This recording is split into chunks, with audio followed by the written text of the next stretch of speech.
In the late afternoon, vintage steam locomotive AB 663 hisses steam as it is fired up, cleaned and fuelled, ready for a trip in the morning.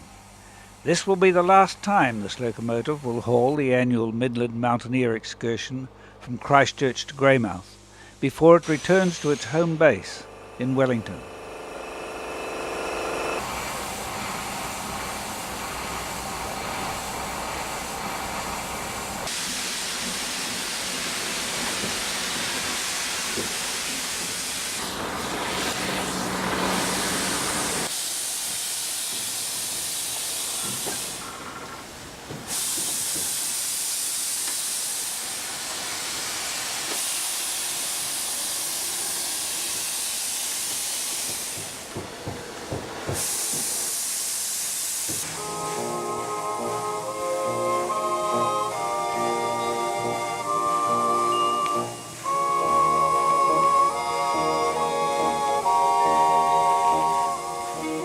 After rising early, passengers begin gathering at the Christchurch station for a return journey to Lyttelton, a short prelude to the main excursion.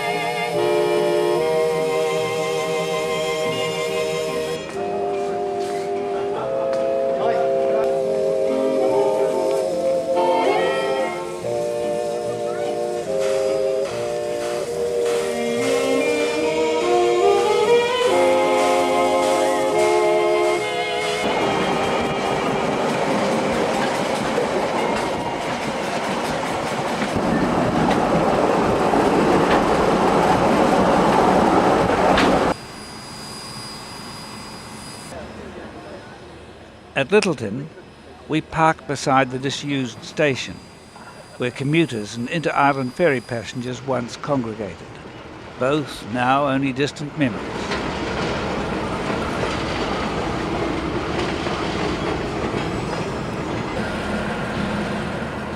Our class of locomotive was once the mainstay of this line, and with our engine AB 663 having been based in both Christchurch and Greymouth, it's a living link with the region's past.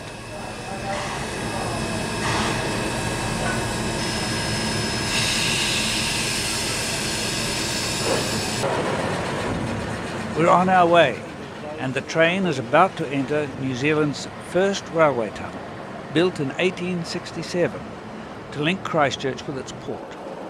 This is the eastern end of the line that links to the west coast and marks the beginning of our westward adventure.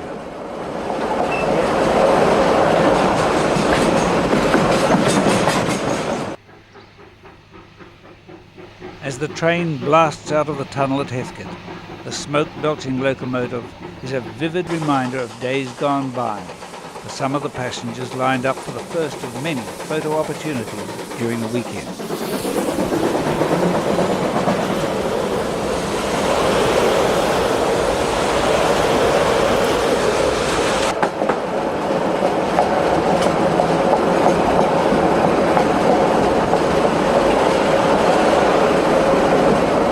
After picking up the remainder of the weekend's passengers during a brief stop at the Christchurch station, the train heads the few kilometres south to Rolleston before turning west onto the Midland Line. Our journey from coast to coast starts at Christchurch in New Zealand's South Island, crosses a wide plain and wends its way through steep mountain valleys before reaching the river port of Greymouth.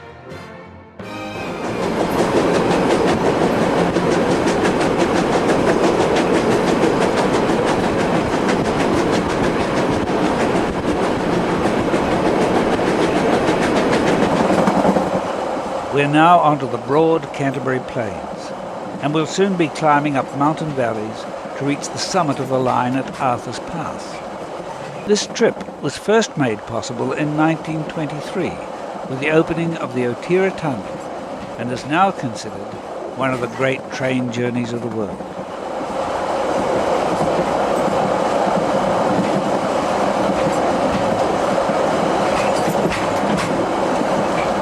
With steam locomotive servicing facilities long since gone, water has to be pumped from a stream near the Springfield station to replenish the tender and tank wagon before the long climb to Arthur's Pass. Splendid views of snow-covered mountains create an enduring scene and serve as a backdrop for passengers' photos.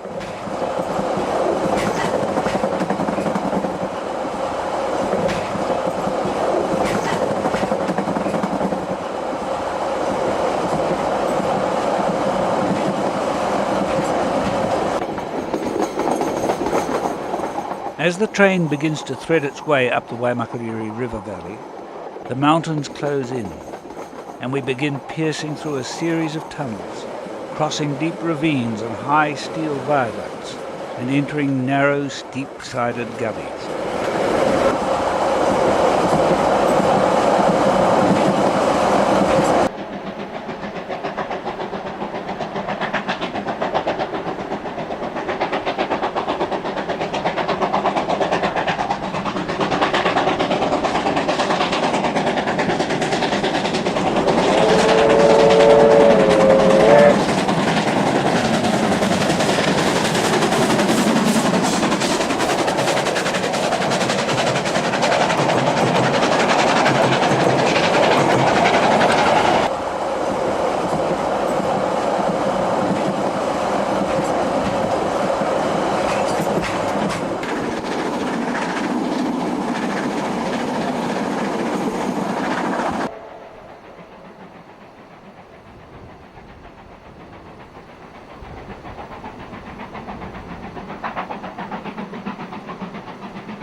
Leaving the tunnels and viaducts behind, we climb the steep Avoca bank before the way ahead opens out into a broad Alpine plateau.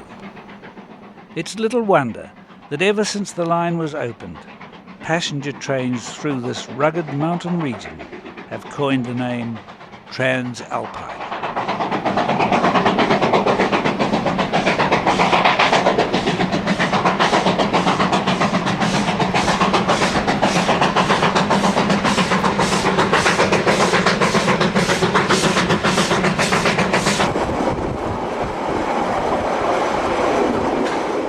Once wagons loaded with stock and wool left from Craigieburn, where we are now waiting for a coal train from Nakawau to pass. The excursion will pass many coal trains during the weekend, each hauling nearly 2,000 tonnes of black West Coast real estate to Lyttelton for shipping overseas.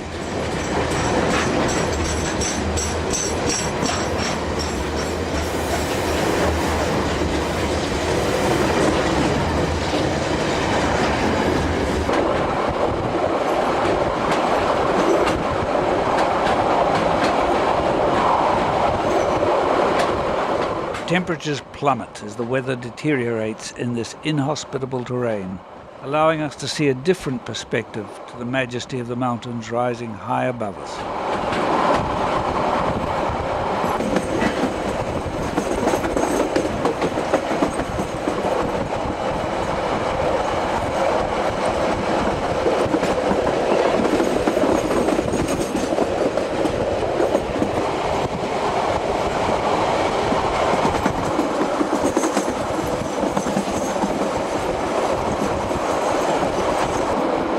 Cass Station, flashing past on the left, has been a railway maintenance base since the opening of the line and still remains to ensure that the railway keeps operating in this harsh environment.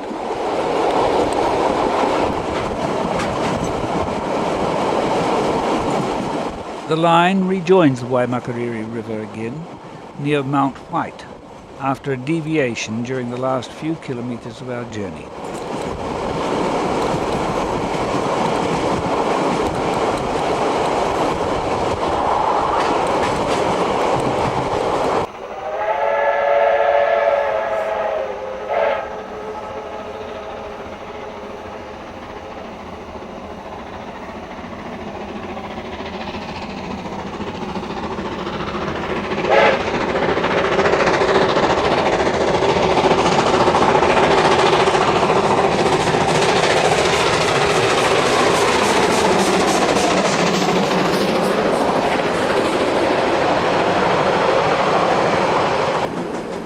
Nearing Cora Lynn, the grade begins to steepen as the train commences its final climb to the highest point of the line at Arthur's Pass.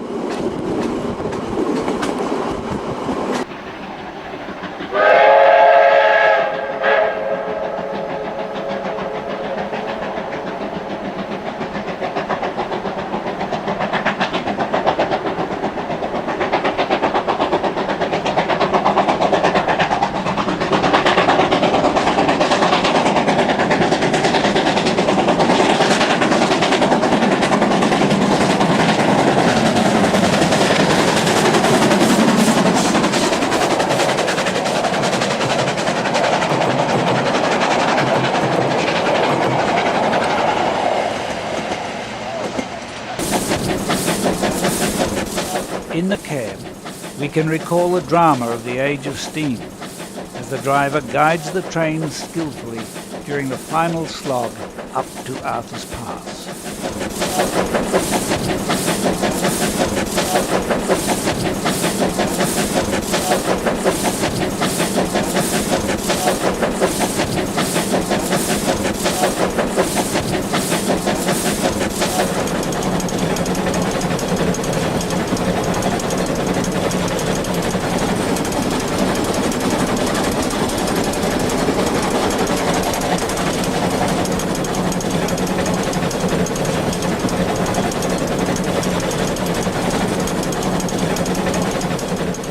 This engine was originally coal-fired, but was converted to oil burning during its restoration in the mid-1990s, much to the relief of its farmer.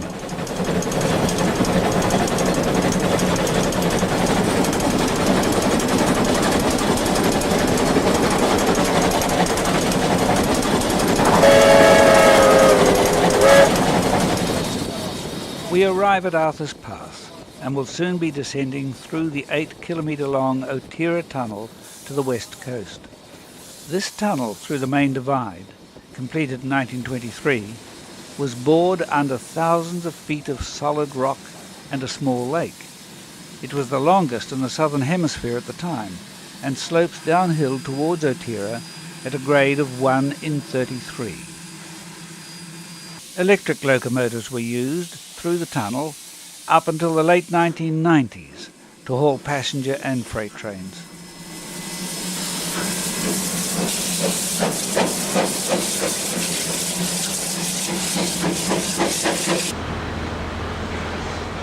For safety reasons, diesel locomotives will now be placed at the front of the train, and the steam engine will have its fire put out. Shunting manoeuvres are required to place our tank wagon between the diesel and steam locomotives, allowing time for passengers to breathe the fresh mountain air and get photos at the highest railway station in the South Island.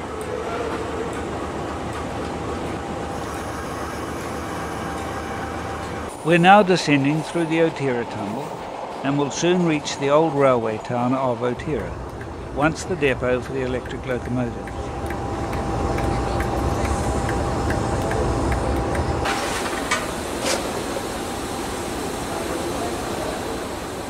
The steam engine's fire is restarted, the diesel locomotives removed, and the tank wagon placed back behind the steam engine in readiness for us to continue our journey.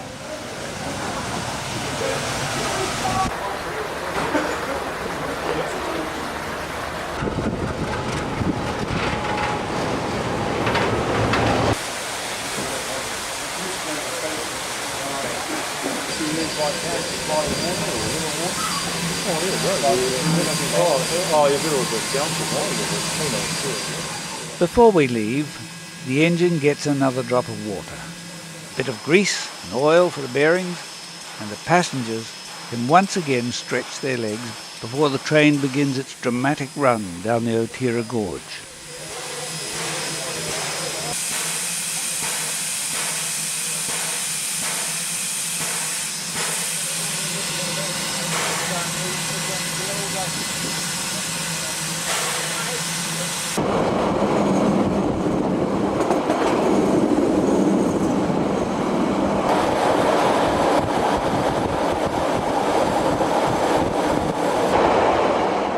Another of the many daily coal trains is waiting for us at Aikens as we race past its 2 diesel locomotives and 24 wagons. The diesel engines that brought us down the Otira Tunnel will be placed onto the front of this coal train to assist it up through the steep tunnel.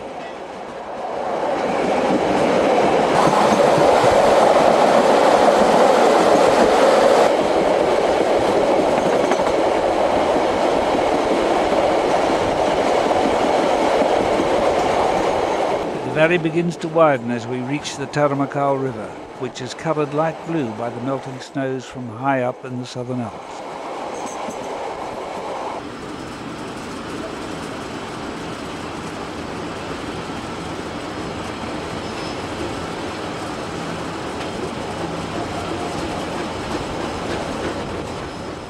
We're about to pass by the historic Jackson's Tavern that was originally built in 1870 as a horse stable for a stagecoach service to Arthur's Pass that operated before the opening of the railway.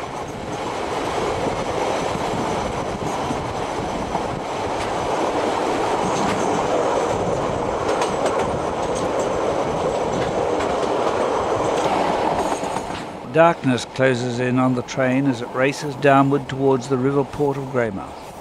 The passengers will stay overnight in a hotel near the railway station and rejoin the train for the return journey early tomorrow morning.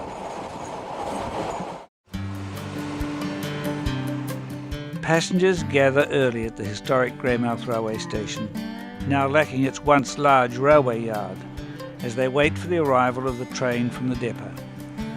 Continuing with its normal Sunday morning existence, Greymouth appears unperturbed by the presence of a steam locomotive that saw out its last days of service with the New Zealand Railways in this area during the 1960s.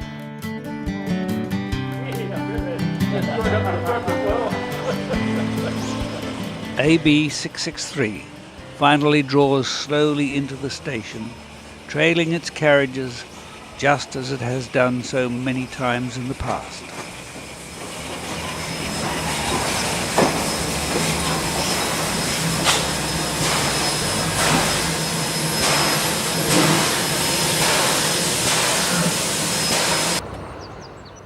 Passengers line up with military precision to capture photos of the train blasting out of the short Brunner Tunnel near the railway junction town of Stillwater. Photo labs around the country are sure to be busy at the completion of this excursion.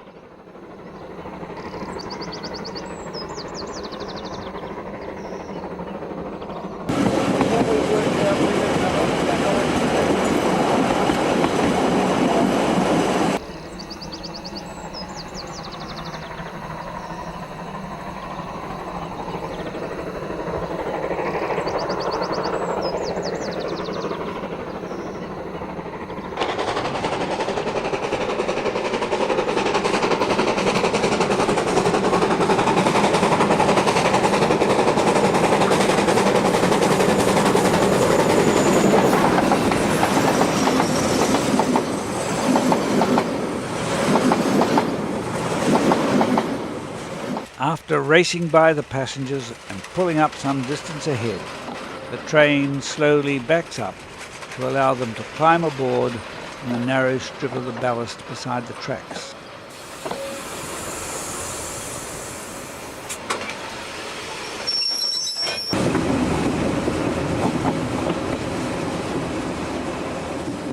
We are passing what remains of the station platform at Stillwater, once a busy junction with large numbers of coal wagons arriving and departing daily.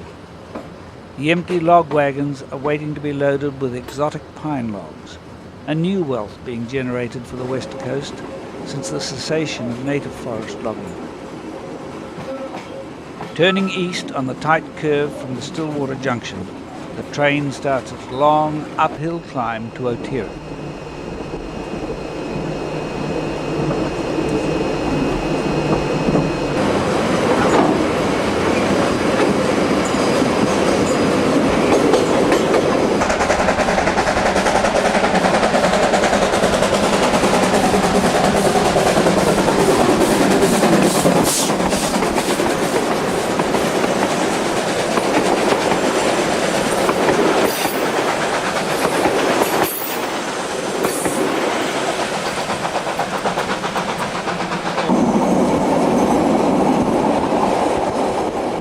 The line runs past Lake Brunner, named after an early explorer in the West Coast, before passing through Moana, where it's pleasing to see the historic railway station has been restored.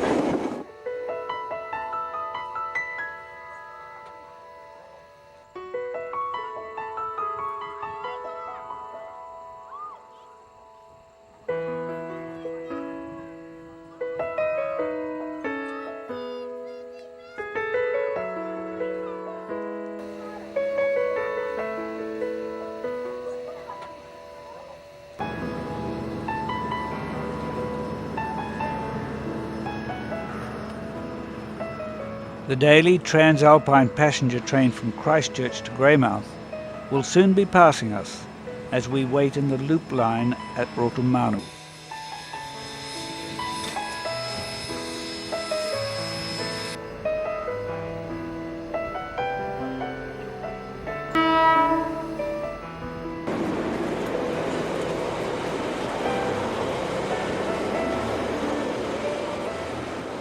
The Transalpine has grown in popularity to become the longest regular passenger train running in New Zealand.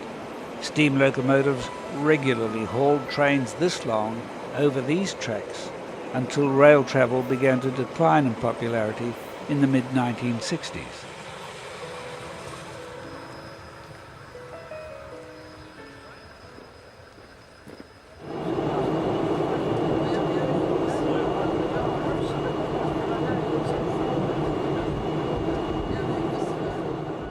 As the train charges up the grade at the crossing point of Aikens, we are treated to a stunning mountain backdrop of the likes that you would expect to see on a picture postcard.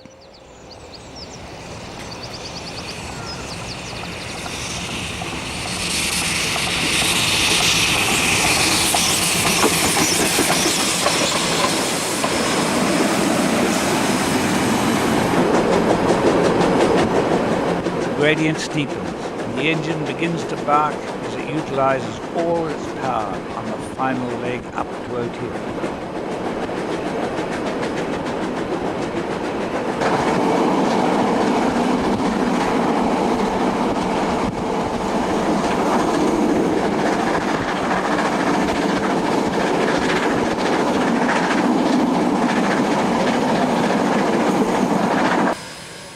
Once again, it's time to add diesel engines to the front of the train and shift the tank wagon to the front of the steam locomotive for the climb through the Otira Tunnel to Arthur's Pass.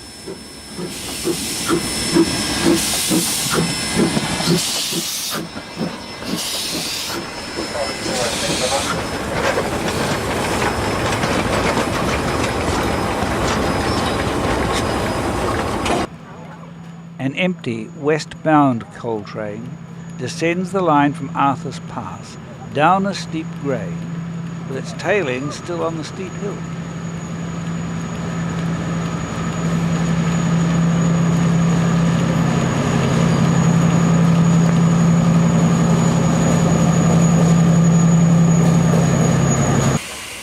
With regular servicing by the dedicated mainline team, the AB will no doubt continue to perform faultlessly for the rest of the trip.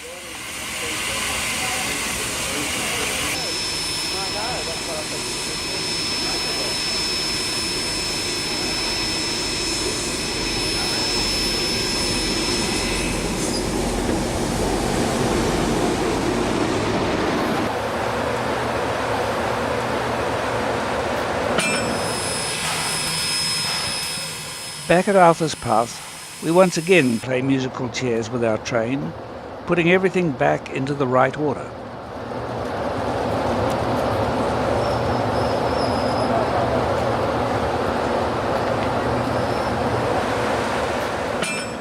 Now reassembled for the final part of the journey back to Christchurch, 663 provides a classic picture against the grandeur of the Alpine divide, before we bid farewell to this majestic locality. We reached the well-known Cass Bank that was regularly photographed by railway photographers during the steam era. This long curving grade allows us to see and hear steam power at its finest.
The Transalpine train following us from Greymouth is catching up, and we need to wait in the crossing loop at Springfield to allow it to pass. Passengers take the opportunity to get something to eat and drink in what is one of the few refreshment rooms left in the New Zealand railway station.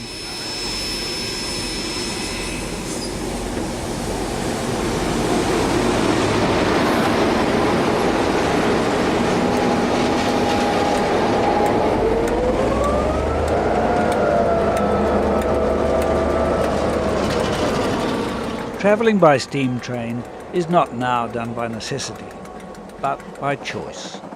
Travelling to get to a destination is not what the passengers on this train have come for. They have come for the joy of seeing and hearing a wonderfully restored locomotive, nearing 90 years of age, doing what it was built to do. The relaxation of leisurely watching the countryside passing by, the chance to meet new friends, and stopping to take memorable photographs in remote and scenic locations are just some of the delights we have all experienced.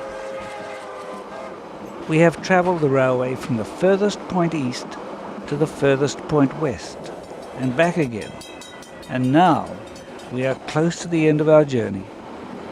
As the sun sets slowly and the train nears its final destination, we have time to reflect and think towards the next time we will go westward bound.